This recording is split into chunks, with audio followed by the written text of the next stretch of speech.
नमस्कार, आर्या न्यूज़ देख रहे हैं आप और मैं आपके साथ अलका सिंह। बुलेटिन की शुरुआत करते हैं।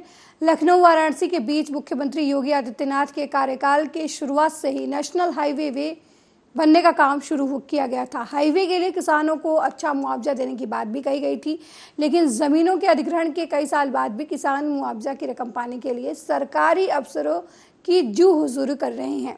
किसानों को अपनी ज़मीन का मुआवजा पाने के लिए सरकारी बाबुओं को 10% कमीशन देना पड़ रहा है। बदलापुर निवासी किसान अनुज सिंह को कई सालों से मुआवजे की रकम नहीं मिली है।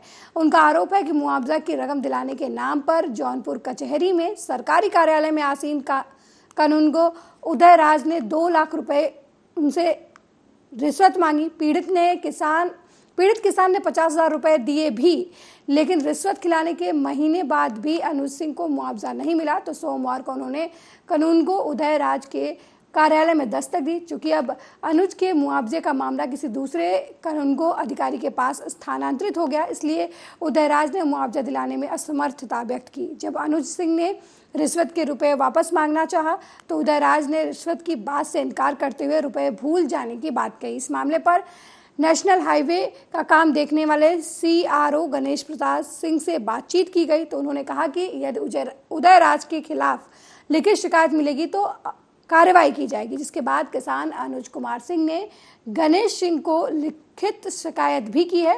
अब देखना होगा कि इस मामले में क्या कार्रवाई होगी, लेकिन उससे पहले हम आपको सुनवाते हैं कि क्या कुछ बातचीत जो है पीड़ित किसान और कानूनगो उदयराज के बीच में हुई है।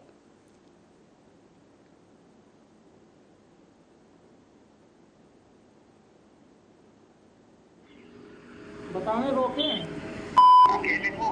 हाँ अकेले वो तो लड़का जो आए रहा ना। हाँ। उगा वो कहाँ गया? वो गए कटवा आजमगढ़ जा रहे हैं अपने गड़िया से रहे 4 व्हीलर से। वो तो और बहुत कानून कैसे निवास चले आए? अरे अब चला हो बेटा कर दिया शिकायत करेगा नो जाकर कहीं कौन उनकर हिम्मत बा शिकायत कर ढेर बतावत है। वो शिकायत करेगा तो आपकी भी करेगा, हमारा भी करेगा ना। दिखाई दे रहा है हमको, वो दिखाई दे रहा है। हम तो सोचे आपकी ये चला ठीक हम शाम के बतिया थे कन्फर्म करके हम बतिया। अच्छा चला पहुँच जाए बात।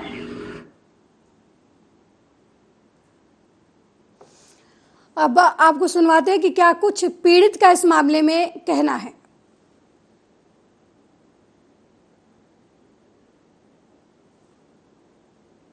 ये सर कि 56 में मेरा फिर से मुआवजा मिलने वाला था, उसकी नोटिस हमको मिली थी। उस नोटिस को जौनपुर आया तो उदयराज जिसमें हमसे कुछ पैसे मांगे। उसका उदयराज कौन है? उदयराज ये CRO साहब के बाबू हैं।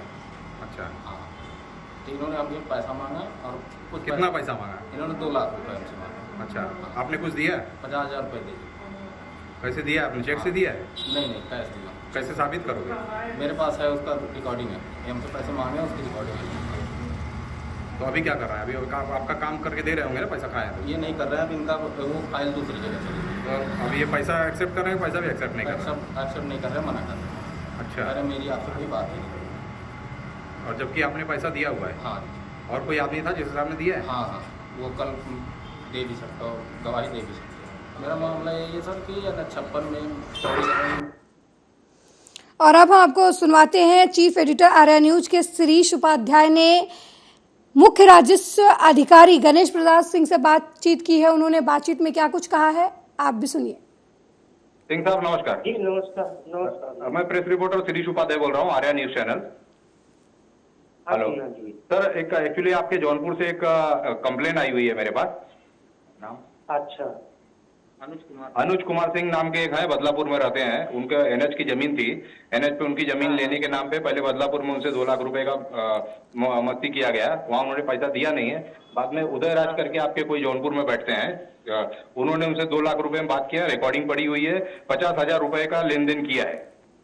ये आपको मैं जानकारी दे रहा हूँ। तो ये चीजें जब आपके संज्ञान में आएगी तो आप कोई कार्रवाई करेंगे कि नहीं करेंगे, यही जानने के लिए आपसे फोन किया हूँ। आप जो बोल रहे हो ये रिकॉर्ड हो रहा है, ये चैनल पर चलेगा, इसलिए आप ऑफिशियली बात कीजिए। जी सर।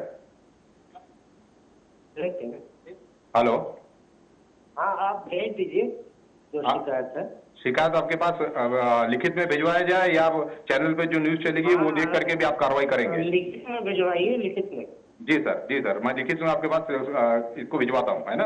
और आशा है कि आप उचित कार्रवाई करेंगे संबंधित अधिकारी पर। हाँ, नहीं वैसे भी भुगतान तो हो गया है, भुगतान तो हमने कर दिया है। नहीं, इनका बकाया है और इनके में 50,000 रुपया का लेन देन किया है भाई, बकाया नहीं है, मैंने भुगतान कर दिया। वो आदमी मेरे साथ यहीं बैठा हुआ है और धड़पड़ कर रहा है, भाग दौड़ कर रहा है।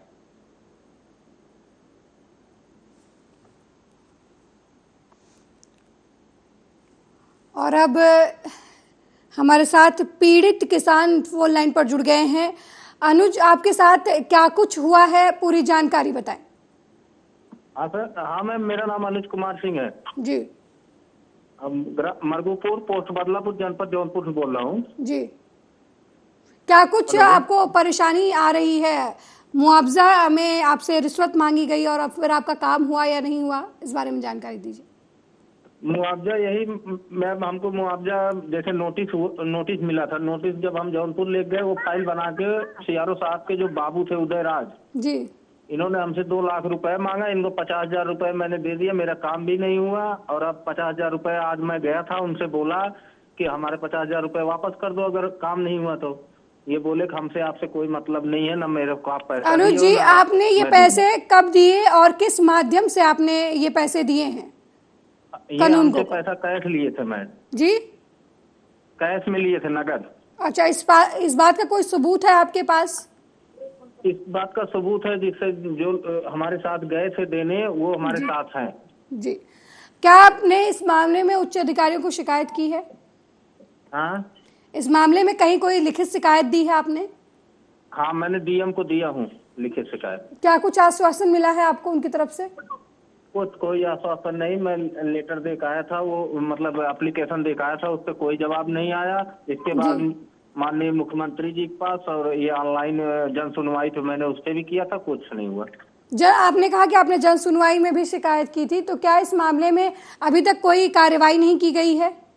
कुछ नहीं, कोई कार्रवाई नहीं की। और आपके मुआवजे की स्थिति क्या कुछ है? मुआवजे की स्थिति अब ठीक है जी। अब मुआवजा तो मान लीजिए अभी जैसे अब दूसरे के पास फाइल चली गई है, वो बोले हैं कि परसों नरसों तक मुआवजा आ जाएगा, मंगलवार से बुधवार से बृहस्पतिवार तक। ठीक है अनुज जी, हमारे साथ बने रहिएगा। हमारे साथ chief editor Shirish Upadhyay phone line पर जुड़ गए हैं। शिरीष, किसान पीड़ित हैं, मुआवजे को लेकर उनसे रिश्वत मांगी गई है, क्या कुछ अपडेट आपके पास है इस पूरे मामले में? अलका जी, पूरे उत्तर प्रदेश का हालत ये है, अपने तरफ एक कहावत बहुत मशहूर है जो इस समय इस पर बड़ी चरितार्थ गुजरती है कि राजा को पता ही नहीं मुसहरा बन बांट ले गए। मतलब योगी जी के बारे में तो नहीं बोला जा सकता क्योंकि बड़ी ईमानदारी से वो सरकार को चलाने की कोशिश कर रहे हैं, लेकिन उनके नीचे काम करने वाले प्रशासनिक अधिकारियों ने पूरी बंदर बाजा करके रखी हुई है। अगर NH हाईवे की सारी फाइलों को आप चेक किया जाए तो जो जिसको छोटा मुआवजा होता है 2,000, 5,000, 10,000, 25,000, 50,000 तक, लाख रुपए के अंदर तक का जो मुआवजा है, ये मुआवजा देते समय तो छोटी मोटी अगर लेन देन होती भी तो पता नहीं चलता है, लेकिन जो भी मुआवजा 40 लाख, 50 लाख, 25 लाख ऐसा जा रहा है, इस हर मुआवजे के अंदर अधिकारियों ने 10% की कमीशन बात रखी हुई है। जब तक आपका 10% कमीशन आप नहीं देते हो, तब तक उतने समय तक वो आपका पैसा रिलीज ही नहीं करते हैं। इसके अंदर इसके अलावा दूसरी चीजें ऐसी हो रही है कि अगर कोई इनकी लड़ाई करता है, इनके अगेंस्ट जाता है, तो उसकी पूरी की पूरी फाइल ही गायब कर दी जाती है और फिर उसी फाइल को वापस रीस्टेटमेंट करवाने के लिए, वापस से उसे भरवाने के लिए और उसको वापस से पारित करवाने के लिए, वो जो जमीन अधिग्रहण का पैसा है सरकार द्वारा जो दिया जा रहा है उसको पारित करवाने के लिए आदमी से फिर वही 10% की वसूली की बात की जाती है। और ये एक आदमी की बात, 1 आदमी, 2 आदमी, 10 आदमी की बात नहीं है, लगातार शिकायतें मिल रही हैं। उदय राज नाम का जो कानून गो है जो जौनपुर में बैठ रहा है, सीआरओ गणेश प्रसाद सिंह जी के नीचे, वो खुलेआम पैसे के लेन देन कर रहा है और 1, 2 नहीं 50 कंप्लेंट उसके अगेंस्ट पड़ी हुई है और 50 कंप्लेंट पड़ने के बावजूद, सारे वरिष्ठ अधिकारियों उसकी जानकारी होने के बावजूद उसके ऊपर कार्रवाई के नाम पे कुछ नहीं किया जा रहा है, सब आंख मूंद लेते हैं। जी, क्या ऐसा नहीं लगता कि ये जानबूझकर ऊपर से नीचे जो सिस्टम है एक तरीके से जुड़ा हुआ है इस भ्रष्टाचार से? जिस तरीके से आप कह रहे हैं कि 50 शिकायतें जो है पड़ी हुई हैं, उसके बावजूद कोई निस्तारण नहीं किया जा रहा है। एक तरफ सीएम योगी आदित्यनाथ कहते हैं कि कोई भी फाइल अगर किसी अधिकारी के पास आती है तो वो उस पूरे मामले का त्वरित निस्तारण करे, तो शासन और प्रशासन के बीच कहीं मतभेद नजर नहीं आता? शासन आदेश देता है लेकिन प्रशासन की तरफ से उस आदेश का पालन नहीं किया जा रहा है। नहीं, शासन की तरफ से अगर आदेश दे दिया जा रहा है तो वो पब्लिक को, जनता तक खाली आदेश ही आ पाता है। उस आदेश को पारित करना और उस आदेश का पालन करके ठीक से उसको क्रियान्वित करना ये प्रशासन का काम है।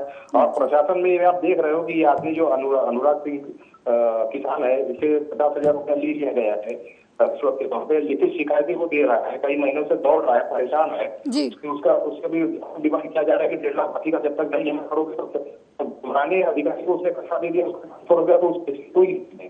अब नया अधिकारी आ गया तो उसको फिर से 2 लाख रुपए चाहिए। तो ये जो बंदरबाट मची हुई है, इस बंदरबाट को कहीं ना कहीं रोकने की बहुत आवश्यकता है प्रशासन को। और अब तो सीआरओ गणेश जी से हमारी बात जब हुई है तो आपने जैसे भी न्यूज चैनल पर चलाया कि रिकॉर्डिंग के दौरान भी वो बोल रहे हैं कि लिखित शिकायत मिलेगी तो जरूर कार्रवाई करेंगे। हमने भी फोन लगाया था मुख्य राजस्व अधिकारी गणेश प्रसाद सिंह को, लेकिन उन्होंने बातचीत करने से मना कर दिया है। आपने जब बात की थी तो उन्होंने क्या कुछ आश्वासन दिया था? उन्होंने बड़ी शांति से मेरी बात को सुना और उन्होंने ये बताया कि अगर लिखित जानकारी मिलेगी तो वो कार्रवाई करेंगे। तो लिखित जानकारी तो उनको मिल गई, उनको कार्रवाई करना चाहिए। अब वो जांच और ये सब चीजों की तो तब तक आप सस्पेंड करके रख सकते हो ना अधिकारी को। और अगर जांच में वो मान लीजिए बच जाता है या उसके खिलाफ कुछ नहीं साबित होता है तो भी वो छूट जाएगा। लेकिन उसको कंटिन्यू करने का मतलब ये है कि आप उसको खुली छूट दे रहे हो कि आप रिश्वत लो। और अगर इस अधिकारी को नहीं सस्पेंड किया जा रहा है तो उसका अगला अर्थ ये भी निकाला जा सकता है कि लगता है नीचे से पैसा ऊपर तक पहुंच रहा है। जी बिल्कुल। आपको नहीं लगता कि इस पूरे मामले में थोड़ी सी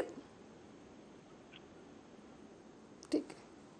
और इस खबर पर ज्यादा बातचीत के लिए हम जुड़ चुके हैं मुख्य राजस्व अधिकारी गणेश प्रसाद सिंह से। गणेश प्रसाद जी, आपके पास जौनपुर के बदलापुर से किसान हैं अनुज सिंह, उनकी तरफ से शिकायत मिली है कि उनके मुआवजे की रकम पाने के लिए कानूनगो की तरफ से रिश्वत मांगी गई, 50,000 रुपए भी लिए गए, लेकिन अब उनका काम नहीं किया जा रहा है। इस मामले में उन्होंने आपको लिखित शिकायत भी दी है। क्या कुछ कार्रवाई आपके विभाग की तरफ से की जाएगी?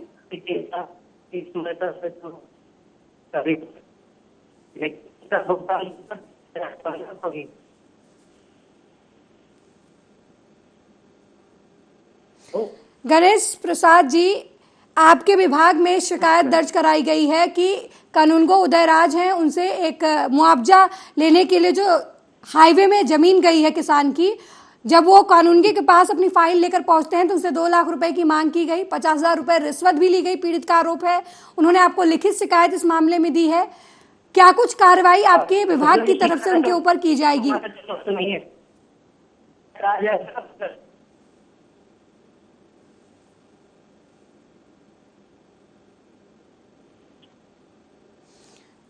तकनीकी कमी की वजह से हमारी बातचीत नहीं हो पा रही है राजस्व विभाग के अधिकारी से।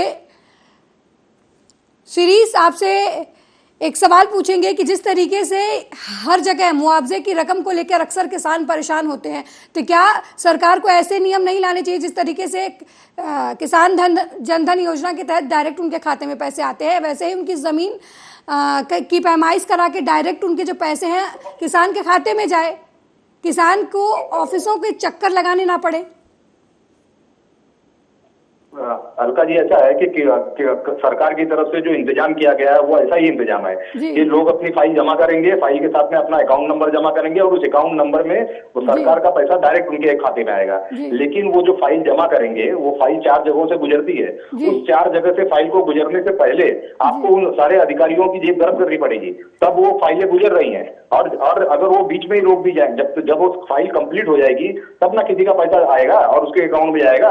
यहाँ तो कैश में डीलिंग कर ले रहे हैं, रिश्वत खा जा रहे हैं बीच में 10% की, और 10% का जिसका कमीशन नहीं मिल पा रहा है उसकी फाइलें 3-3 साल से रुकी हुई है। एक्चुअली सरकार को ये नियम लाना चाहिए, एक टाइम बाउंडेशन होना चाहिए कि किसी ने अगर फाइल जमा कर दी आपके पास तो उसका पैसा ये टाइम पीरियड के अंदर पहुंच ही जाना चाहिए। वो टाइम बाउंडेशन नहीं है। और जो प्रशासनिक अधिकारी हैं इसी बात का फायदा उठा रहे हैं कि उनको पता है कि ठीक है फाइल आ गई है, अगर मैं फाइल ऐसे लेट करूंगा तो जिसका काम अटका हुआ है वो तो अधीर हो जाता है, उसको तो पैसे की आवश्यकता है, उसकी जमीन भी चले गई है, फसल उसके ऊपर नहीं बो पा रहा है, वहां से रोड तो निकल गया, उसका पैसा आ ही नहीं रहा है।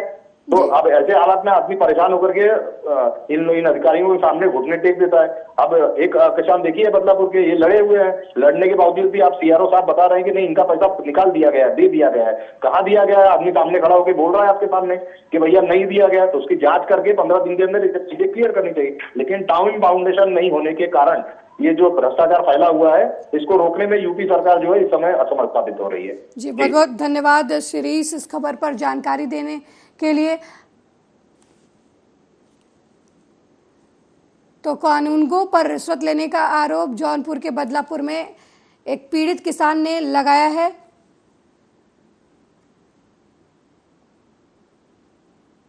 अब देखना ये होगा कि पीड़ित किसान ने जो शिकायत सीआरओ को दी है उस मामले में कोई कार्रवाई की जाती है या नहीं की जाती है, कब तक किसान को न्याय मिल पाता है।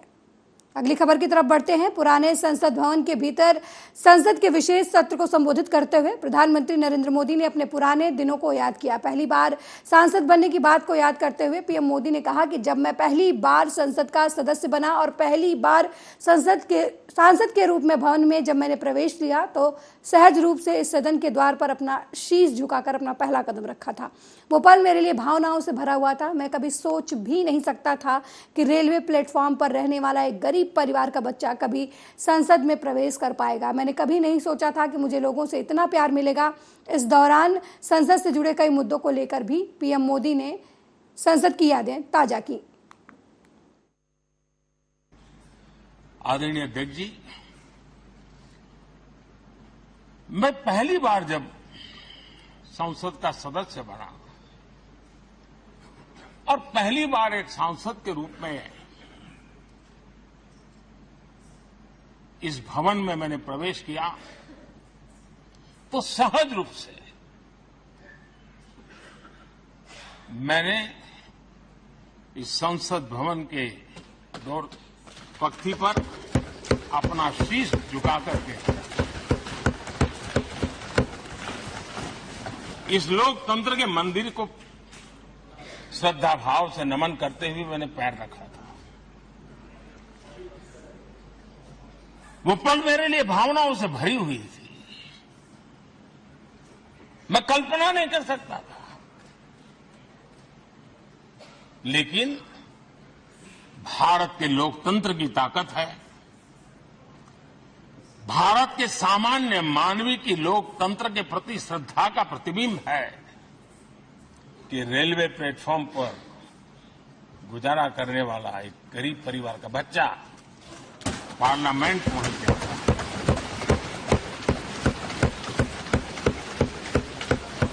मैंने कभी कल्पना तक नहीं की कि देश मुझे इतना सम्मान देगा, इतना आशीर्वाद देगा, इतना प्यार देगा। सोचा नहीं था। लोकतंत्र का ये सदन,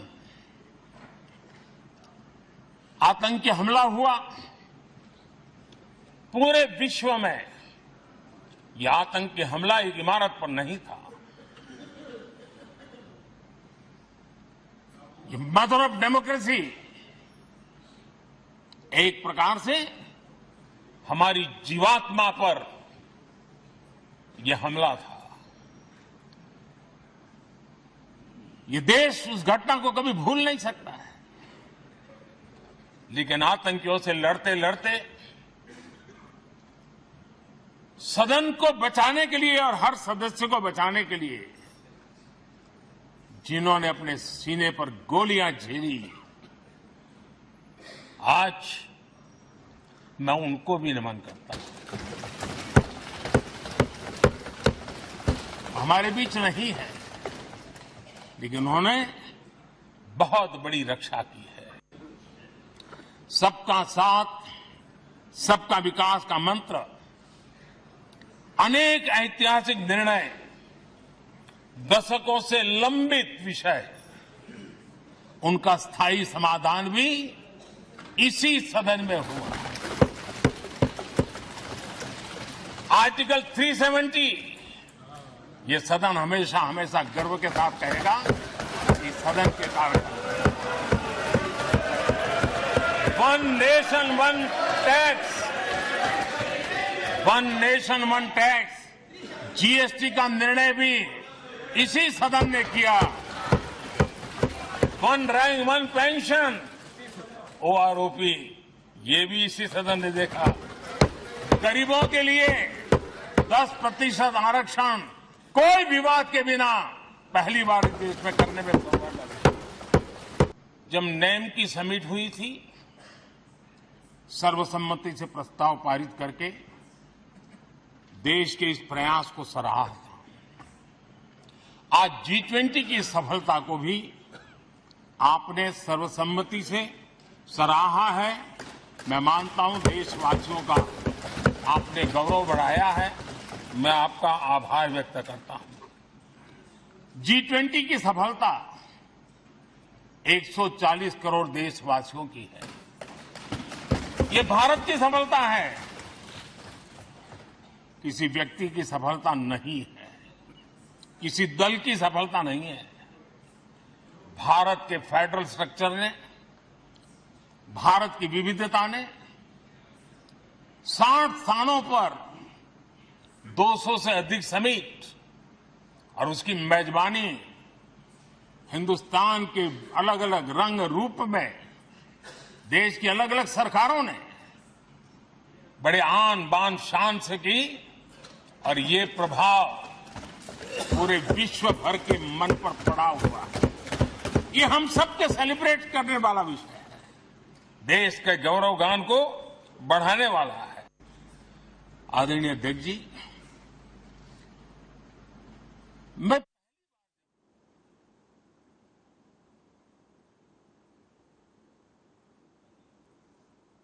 मुरादाबाद के थाना भोजपुर इलाके के पीपलसाना रेलवे क्रॉसिंग के पास सड़क किनारे घास चर रही भैंसों के ऊपर हाई टेंशन तार टूटकर गिरने से लगभग हादसे में 75 भैंसों की मौके पर ही मौत हो गई। ग्रामीणों ने बिजली विभाग के कर्मचारियों पर लापरवाही का आरोप लगाते हुए कार्रवाई करने की मांग की है। बहुत ही गरीब परिवार है, पाल समाज का, वो यहाँ पर अपनी भेड़ों को चुकाते हैं। ये रेल रोड के किनारे 11,000 की लाइन जा रही है। अभी दोपहर में 2-3 घंटे पहले ये जर्जर कार, इस जर्जर को बदलने के लिए मैंने जेई साहब से बात हुई थी, देने के कार पर चल रहा है। तो जर्जर कार रोड पर भेड़ों पर गिर गया है और 90 से 100 के करीब भेड़ें उनकी ऑन स्पॉट मौके पर ही मृत्यु हो गई है।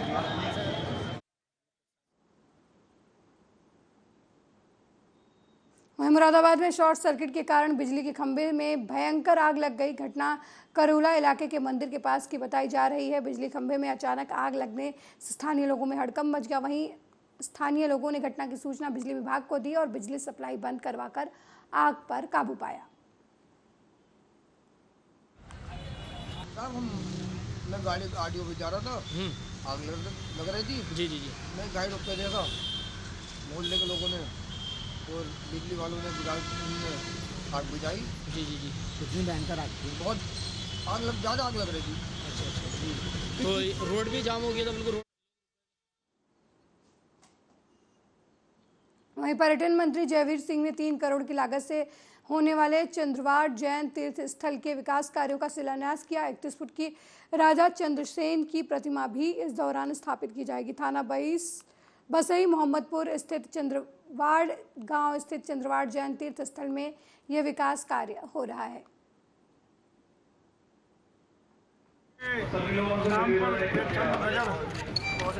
जो पुराना राजा महाराजाओं का रहा जैन समाज का साम्राज्य, लेकिन 15वीं शताब्दी में आक्रमण करके फिरोज शाह जो सेनापति था उस समय का उसके नाम पर यहाँ तहसील किया गया और नया नाम फिरोजाबाद कर रखने का काम किया गया था।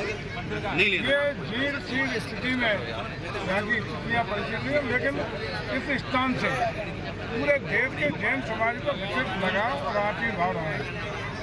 लोगों की इच्छा थी और हमारे माननीय विधायक जी हमारे सब लोगों की इच्छा थी कि यहाँ का पर्यटन विकास कार्य में हो, जीर्ण शीर्ण जो स्थितियाँ वो सुधरे और ये बड़े तीर्थ स्थल।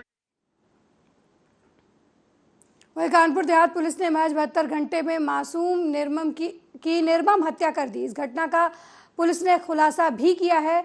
मासूम की हत्या की घटना को अंजाम देने वाली महिला को पुलिस ने 72 घंटे के अंदर गिरफ्तार कर लिया है। पुलिस ने फॉरेंसिक और डॉग स्क्वाड की टीम की मदद से घटना का खुलासा करने में सफलता हासिल की है। हत्या की घटना में प्रयुक्त औजारों को भी पुलिस की तरफ से बरामद कर लिया गया है। वहीं पुलिस के खुलासे से मानवता को शर्मसार करने वाला सनसनीखेज मामला सामने आया। महज मासूम बच्चों की आपसी लड़ाई के चलते महिला ने मासूम की निर्मम तरीके से हत्या कर दी। दरअसल रसूलाबाद कोतवाली क्षेत्र के मकरंद कहिंजरी गांव में बीते 15 तारीख को देर शाम को गांव के रहने वाले इरफान 4 वर्षीय मासूम पुत्र अब्दुल कादिर की निर्मम तरीके से हत्या कर तालाब में शव फेंक दिया गया था। मासूम की हत्या की सूचना मिलते ही मौके पर पहुंची पुलिस ने मामले का अब खुलासा कर दिया है। ये आप सभी लोगों को विदित है कि दिनांक 15/9/2023 को ग्राम मकरंदपुर कंजरी चौकी थाना रसूलाबाद में एक महिला सजरा पत्नी इरफान का इन्होंने एक सूचना दी है कि उनकी जो 4 साल के बेटे जो है उनको किसी ने हत्या की और नज़दीक तालाब में फेंक दिया। तो तुरंत इंफॉर्मेशन लेते ही हमारे रसूलाबाद टीम और फोरेंसिक टीम और बाकी अन्य टीम लगातार मतलब। तुमने क्यों मारा उस बच्चे को? बच्चों में लड़ाई हो रही थी तो हमने चाकू और छेनी मार दिया। कहाँ से उसको ले गई? वहीं से ले गए थे, घर से खींचे। उसके घर से ले गए ना, वहीं हमारे घर में खेल रहा था। खेल रहा था? हाँ। किसके साथ खेल रहा था? बच्चों के सामने खेल रहा था, उसके सामने लड़ाई हो गई थी तो हमने चाकू और वहीं सनातन धर्म पर टिप्पणी करने वाले उदयनिधि स्टालिन का विरोध हो रहा है। अब अखिल ब्राह्मण महासभा ने उदयनिधि स्टालिन के खिलाफ प्रदर्शन किया है। प्रदर्शन के दौरान प्रदर्शनकारियों ने स्टालिन के खिलाफ नारे लगाए और उनके खिलाफ सख्त कार्रवाई की मांग की।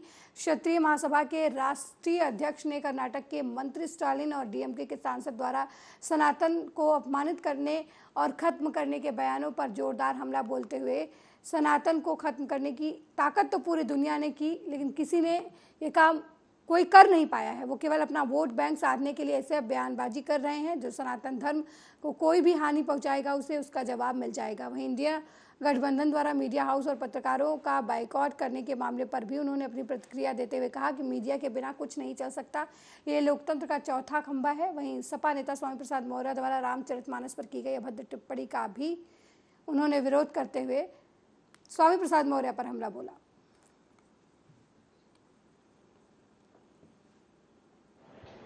सर कटवाते बेटी को देगा ही, लेकिन दहेज का बंधन नहीं होता। जिंदाबाद डॉक्टर को हरबंस है, जिंदाबाद डॉक्टर को।